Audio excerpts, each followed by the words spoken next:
Welcome to the Petition of Right of 1628 class by the Grumpy Old Vet. This is Lesson 4 of 28. This class will cover the third genealogical document that our founders used as a base for the founding documents that created the most prosperous nation on the face of the earth. I will give the context of the history surrounding this document, and because it is in Old English, after each slide, I will give commentary in plain English to make it more understandable. With that, let's move out. Welcome to the Petition of Right of 1628 class, brought to you by the Hillsdale Justice Project at Liberty Hall, narrated by John Rutan. The Early Life and Rule of King Charles I, A Clash of Cultures and Power. King Charles I of England, Scotland, and Ireland was born on November 19, 1600, in Fife, Scotland. As the second son of King James VI of Scotland, later James I of England, Charles was not initially expected to inherit the throne. However, after the death of his older brother, Prince Henry, in 1612, Charles became the heir apparent. His early upbringing in Scotland shaped his understanding of monarchy, particularly in regard to the concept of divine right, which would later lead to significant conflicts in England. The cultural divide, Scotland versus England. Charles's Scottish upbringing instilled in him the belief in the absolute authority of the monarch. Scotland, at the time, operated under a system where the king wielded near total control, and the idea of questioning the monarchy was largely unheard of. The Scottish people and nobility, despite occasional uprisings, generally accepted the concept of divine right, in which the king was considered God's appointed ruler on earth. However, when Charles inherited the English throne in 1625, he encountered a drastically different political landscape. England had been shaped by a long tradition of limiting royal authority, dating back to the 1100 Charter of Liberties and the Magna Carta of 1215. These documents had established the principle that the king was subject to the law and could not rule without the consent of the nobility and, increasingly, Parliament. This English tradition of governance stood in direct contrast to the unchecked royal power Charles had grown accustomed to in Scotland. The extravagant lifestyle of Charles I. Unlike his father, who had worked to maintain some political balance, Charles III was known for his extravagant tastes and lavish lifestyle. He spent enormous sums of money on art, fashion, and court entertainments, cultivating a reputation for being out of touch with the financial struggles of his people. His court was dominated by expensive pageantry and an obsession with aesthetic grandeur, particularly through his patronage of artists such as Peter Paul Rubens and Anthony van Dyck. This profligate spending further alienated him from Parliament, which was growing increasingly concerned with his financial irresponsibility. Adding to his unpopularity, Charles's choice of marriage only fueled suspicions about his religious loyalties. In 1625, he married Henrietta Maria of France, a devout Catholic. At a time when England was deeply Protestant, this union led many to believe that Charles harbored Catholic sympathies and was secretly working to restore papal influence over England. His close relationship with Catholic advisors and refusal to take strong action against Catholicism only deepened these suspicions. Religious tensions and allegations of Catholicism. Religious tensions in England were already high before Charles took the throne. The Protestant Reformation had firmly established England as a Protestant nation, and any sign of Catholic influence was met with intense opposition. Charles's policies and personal affiliations made him appear sympathetic to Catholicism, exacerbating these fears. His appointment of William Laud as Archbishop of Canterbury in 1633 reinforced the belief that Charles was attempting to reintroduce Catholic practices into the Church of England. Laud's policies, which emphasized ritual and ceremony, were seen as dangerously close to Catholicism. Many Puritans and other Protestants viewed these changes as a direct assault on their faith, and an indication that Charles's true allegiance lay with Rome rather than England. Disdain for Parliament and the ship money controversy. One of the most significant sources of conflict between Charles and Parliament was his approach to taxation. England's system of governance required that the king seek parliamentary approval for new taxes. However, Charles, believing in his divine right to rule, frequently bypassed Parliament and imposed taxes unilaterally. One of the most infamous examples of this was the imposition of ship money. Originally a tax levied on coastal towns to fund naval defenses, Charles extended it to the entire country without Parliament's consent. This move was met with widespread resistance and was seen as a blatant violation of English law. The case of John Hampden, a prominent critic who refused to pay ship money, became a symbol of resistance against the king's overreach and helped galvanize opposition to his rule. The Five Knights case and the Petition of Right, 1628. In 1627, Charles further alienated his subjects through the Five Knights case.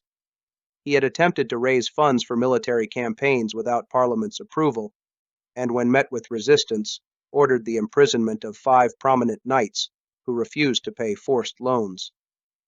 The case became a major constitutional issue, as the knights argued that they had been imprisoned without due process, in direct violation of English law. This controversy led directly to the drafting of the Petition of Right in 1628, a document that sought to reaffirm the rights of English subjects and limit the king's power. The petition explicitly stated that the king could not impose taxes without Parliament's consent, imprison subjects without due cause, quarter soldiers in private homes, or impose martial law in peacetime. Charles reluctantly agreed to the petition, but soon disregarded it, further inflaming tensions between the monarchy and Parliament. King Charles I, martial law, and military impunity. During the 30 Years' War. During the early reign of King Charles I, amid the backdrop of the 30 Years' War, 1618 to 1648, England faced escalating military tensions and financial difficulties. Charles sought to support his foreign campaigns, particularly aiding Protestant forces in Europe, without the necessary parliamentary approval. This led him to impose martial law as an emergency measure, particularly in coastal regions and areas where troops were stationed. Under this system, civilians were subjected to military discipline rather than the protections of English common law, a stark departure from traditional governance. Troops were billeted in private homes, and military officers assumed judicial authority over both soldiers and civilians, often dispensing harsh and arbitrary rulings. The rule of law was effectively suspended in favor of military control, which deeply alarmed both Parliament and the general populace. One of the most controversial aspects of Charles's martial law policies was the legal double standard between soldiers and civilians. While civilians accused of offenses faced summary punishment under military tribunals, members of the military who committed crimes, ranging from theft to assault and even murder, were rarely held accountable. These soldiers were tried under military law rather than civilian courts, and punishments were either lenient or non-existent. This fostered widespread resentment, as local communities suffered abuses without recourse to justice. Parliament viewed these actions as tyrannical, further straining relations between Charles and his government. The imposition of martial law, combined with forced loans and other extra-legal measures, fueled the growing constitutional crisis that would ultimately culminate in the English Civil War, 1642-1651. Conclusion. King Charles I's early life in Scotland shaped his belief in the divine right of kings, a concept that clashed violently with England's established traditions of parliamentary governance and legal constraints on royal authority. His extravagant lifestyle, perceived Catholic sympathies, and disregard for parliamentary authority led to widespread discontent and set the stage for the English Civil War. His refusal to compromise ultimately resulted in his downfall, but his reign remains a crucial period in English history, highlighting the struggle between absolute monarchy and constitutional government. Charles I, 19th November 1600 to 30th January 1649, was King of England, Scotland, and Ireland from 27th of March 1625 until his execution in 1649.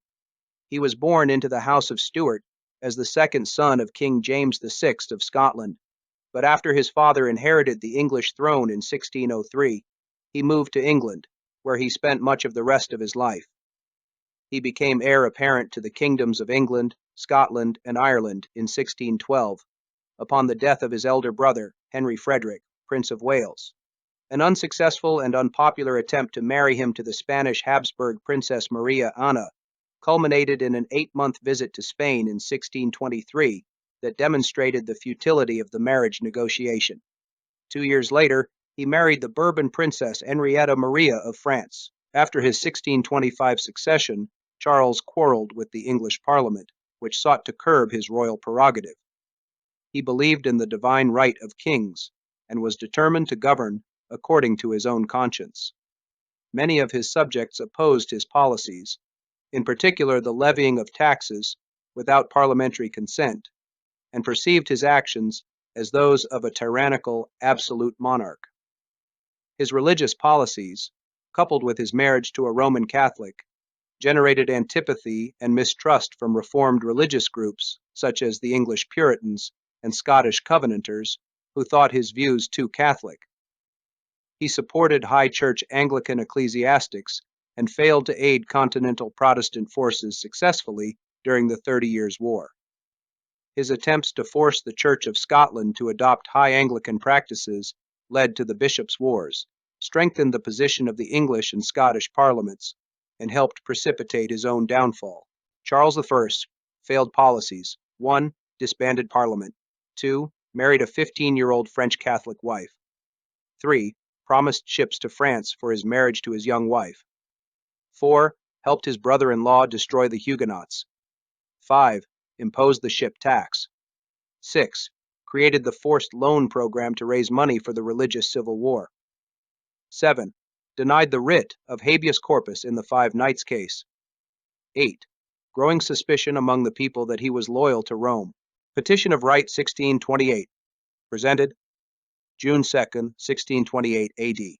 The petition exhibited to His Majesty by the Lords Spiritual and Temporal, and Commons in this present Parliament assembled, concerning divers rights and liberties of the subjects, with the King's Majesty's royal answer thereunto in full Parliament, to the King's most excellent Majesty, humbly show unto our Sovereign Lord the King, the Lords Spiritual and Temporal, and Commons in Parliament assembled, that whereas it is declared and enacted by a statute made in the time of the reign of King Edward I, commonly called Statutum de Tallagio non concedendo, that no tallage or aid shall be laid or levied by the king or his heirs in this realm, without the good will and assent of the archbishops, bishops, earls, barons, knights, burgesses, and other the freemen of the commonalty of this realm, and by authority of Parliament holden in the 25th year of the reign of King Edward III, it is declared and enacted that from thenceforth no person shall be compelled to make any loans to the king against his will, because such loans were against reason and the franchise of the land. And by other laws of this realm it is provided that none should be charged by any charge or imposition, called a benevolence, nor by such like charge, by which the statutes before mentioned, and other the good laws and statutes of this realm, your subjects have inherited this freedom, that they should not be compelled to contribute to any tax, tallage, aid, or other like charge not set by common consent in Parliament. The passage argues that no taxes, loans, or charges can be imposed on the people without their consent through Parliament, as established by earlier laws. 2.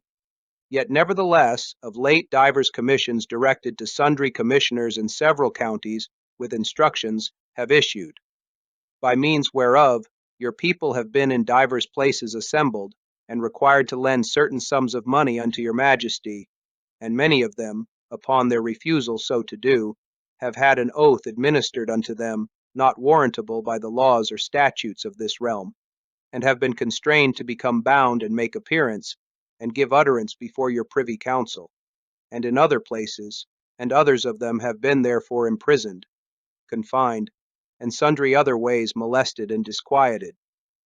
And divers other charges have been laid, and levied upon your people in several counties by Lord Lieutenants, Deputy Lieutenants, Commissioners for musters, Justices of Peace and others, by command or direction from your Majesty or your Privy Council, against the laws and free customs of the realm. 2. Recently people have been forced to lend money, take unlawful oaths, face imprisonment, and endure other abuses by orders from the king or his council, violating the law and their rights. 3. And whereas also by the statute called the Great Charter of the Liberties of England, it is declared and enacted that no freeman may be taken or imprisoned or be disseized of his freeholds or liberties, or his free customs, or be outlawed or exiled, or in any manner destroyed, but by the lawful judgment of his peers, or by the law of the land. 3. The Great Charter states no freeman can be jailed, exiled, or deprived of rights without lawful judgment or due process. 4. And in the 28th year of the reign of King Edward III, it was declared and enacted by authority of Parliament that no man, of what estate or condition that he be, should be put out of his lands or tenements, nor taken, nor imprisoned, nor disherited, nor put to death without being brought to answer by due process of law. 4. No one can lose property, be imprisoned, or executed without due process of law. 5. Nevertheless, against the tenor of the said statutes, and other the good laws and statutes of your realm to that end provided, divers of your subjects have of late been imprisoned without any cause showed. And when for their deliverance they were brought before your justices, by your Majesty's writs of habeas corpus, there to undergo and receive as the court should order, and their keepers commanded to certify the causes of their detainer, no cause was certified, but that they were detained by your Majesty's special command, signified by the lords of your Privy Council, and yet were returned back to several prisons, without being charged with anything to which they might make answer according to the law. 5. People have been imprisoned without cause, denied due process, and sent back to prison by the king's command, ignoring the law. 6.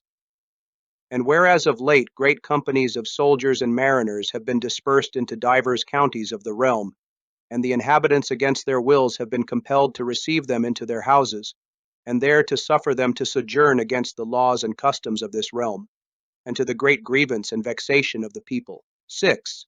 People were forced to house soldiers and sailors against their will, violating the law and causing hardship. 7. And whereas also by authority of Parliament, in the 25th year of the reign of King Edward III, it is declared and enacted that no man shall be forejudged of life or limb against the form of the Great Charter and the law of the land, and by the said Great Charter, and other the laws and statutes of this your realm, no man ought to be adjudged to death, but by the laws established in this your realm, either by the customs of the same realm, or by acts of Parliament. And whereas no offender of what kind soever is exempted from the proceedings to be used, and punishments to be inflicted by the laws and statutes of this your realm. Nevertheless, of late time divers commissions under your Majesty's great seal have issued forth, by which certain persons have been assigned and appointed commissioners with power and authority to proceed within the land, according to the justice of martial law, against such soldiers or mariners, or other dissolute persons joining with them, as should commit any murder, robbery, felony, mutiny, or other outrage or misdemeanor whatsoever, and by such summary course and order as is agreeable to martial law, and as is used in armies in time of war, to proceed to the trial and condemnation of such offenders, and them to cause to be executed and put to death according to the law martial. 7. No one can be sentenced to death without due process under established laws, yet martial law has been used to punish civilians unlawfully. 8. By pretext whereof some of your Majesty's subjects have been by some of the said commissioners put to death, when and where, if by the laws and statutes of the land they had deserved death, by the same laws and statutes also they might, and by no other ought to have been, judged and executed. 8. Some people were unlawfully executed under martial law instead of proper legal process. 9.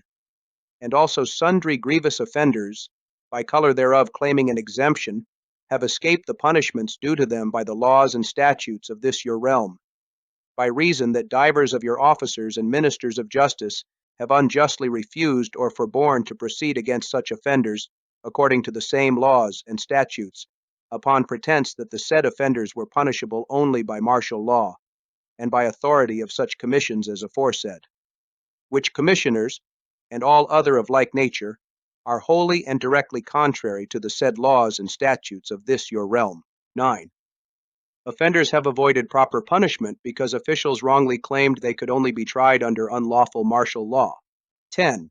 They do therefore humbly pray your most excellent majesty that no man hereafter be compelled to make or yield any gift, loan, benevolence, tax, or such like charge without common consent by act of Parliament, and that none be called to make, answer, or take such oath, or to give attendance, or be confined, or otherwise molested or disquieted concerning the same, or for refusal thereof, and that no freeman, in any such manner as is before mentioned, be imprisoned or detained, and that your majesty would be pleased to remove the said soldiers and mariners, and that your people may not be so burdened in time to come, and that the foresaid commissions for proceeding by martial law may be revoked and annulled, and that hereafter no commissions of like nature may issue forth to any person or persons whatsoever to be executed as aforesaid, lest by color of them any of your majesty's subjects be destroyed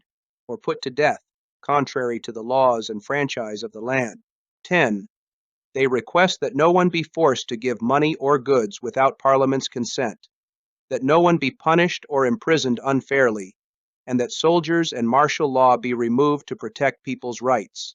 11.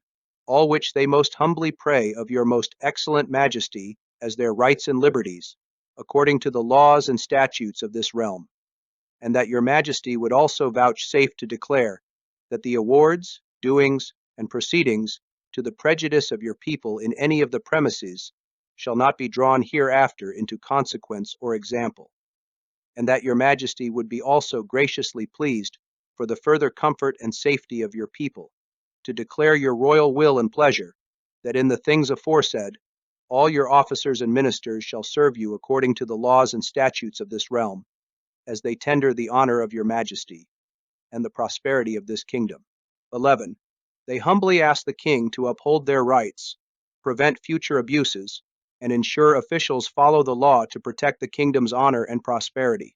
Which petition being read the 2nd of June, 1628, the king's answer was thus delivered unto it: The king willeth that right be done according to the laws and customs of the realm, and that the statutes be put in due execution, that his subjects may have no cause to complain of any wrong or oppressions, contrary to their just rights and liberties, to the preservation whereof he holds himself as well obliged as of his prerogative. This form was unusual, and was therefore thought to be an evasion. Therefore, on June 7th, the king gave a second answer in the formula usual for approving bills: soit droit fait comme il est désir, right done as it is his desire. The authors likely did not fully trust the king, given his initial ambiguous answer. This response, which avoided committing to specific actions, appeared to sidestep the petition's demands. His reluctance suggested he prioritized maintaining royal authority over genuinely addressing the people's grievances. The need for a second, clearer answer underscores their skepticism about his intentions. Conclusion: the Petition of Right, 1628, was a formal appeal by Parliament to King Charles I, asserting basic rights and freedoms. It demanded the end of 1. Taxation without Parliament's consent. 2. Arbitrary imprisonment. 3. Forced quartering of soldiers in private homes. 4. The use of martial law in peacetime, emphasizing that civilian authority must remain higher than military authority, even in times of unrest. It reinforced the principle that the king and his government were subject to the law, not above it, and that military power should not override civilian rights and legal processes. Historical significance: the Petition of Right influenced the founding fathers of the United States by underscoring the need for limits on government and military power.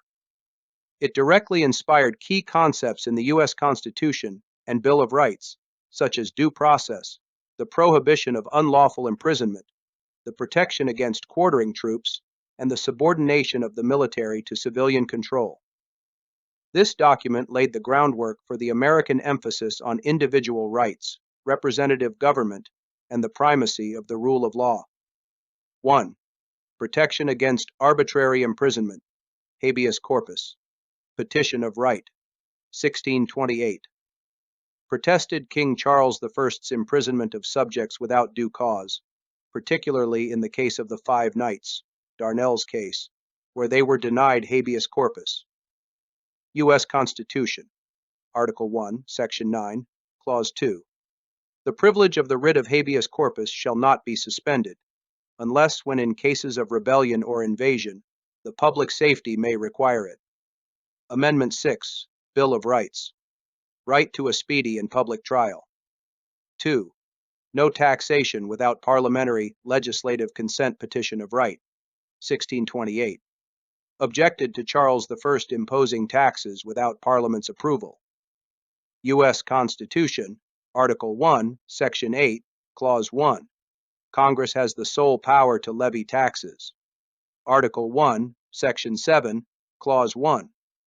All bills for raising revenue shall originate in the House of Representatives. Declaration of Independence, 1776, lists grievances against King George III, including imposing taxes on us without our consent. 3. Protection against forced loans and property seizures. Petition of Right, 1628. Protested forced loans and arbitrary taking of property by the Crown. U.S. Constitution. Fourth Amendment, Bill of Rights. Protection against unreasonable searches and seizures. Fifth Amendment, Bill of Rights. Nor shall private property be taken for public use without just compensation. 4. No arbitrary use of martial law in peacetime petition of right, 1628. Challenge the King's imposition of martial law on civilians in times of peace. U.S. Constitution, Article 1, Section 8, Clause 11 to 16, grants Congress, not the executive, control over military actions and funding. Third Amendment, Bill of Rights, prohibits quartering of troops in private homes in peacetime. 5. Right to trial by jury and due process petition of right, 1628. Condemn the use of military courts and imprisonment without trial. U.S. Constitution, Article 3, Section 2, Clause 3. The trial of all crimes, except in cases of impeachment, shall be by jury. Fifth Amendment, Bill of Rights. No one shall be deprived of life, liberty, or property without due process of law. Sixth Amendment, Bill of Rights. Guarantees the right to a fair and speedy trial by an impartial jury. 6. Limits on the King's executive power petition of right, 1628. Argued that the King must follow the law and not rule by decree. U.S. Constitution, Article 2, Section 3. The President shall take care that the laws be faithfully executed, meaning no arbitrary power. Article 1, Section 9, Clause 8. No titles of nobility, ensuring no monarch-like authority. 7. Supremacy of law over the executive petition of right, 1628, declared that even the King is subject to the law. U.S. Constitution, Article 6, Clause 2, Supremacy Clause. This Constitution shall be the supreme law of the land. Impeachment clauses. Article 1, Section 3, Clause 6, and Article 2, Section 4. President can be removed for high crimes and misdemeanors. 8. No punishment without legal cause petition of right, 1628. Protested punishments inflicted without legal justification. U.S. Constitution, Eighth Amendment, Bill of Rights.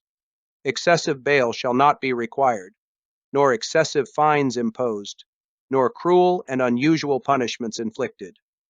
Conclusion: the Petition of Right as a foundation for American liberty.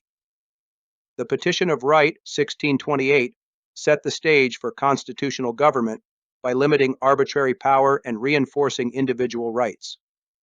These principles deeply influenced the Declaration of Independence, the U.S. Constitution, and the Bill of Rights, ensuring that the government remains accountable to the people and that liberty is protected under the rule of law. That concludes the fourth class in this series, the Petition of Right of 1628. I hope you found this information helpful and entertaining.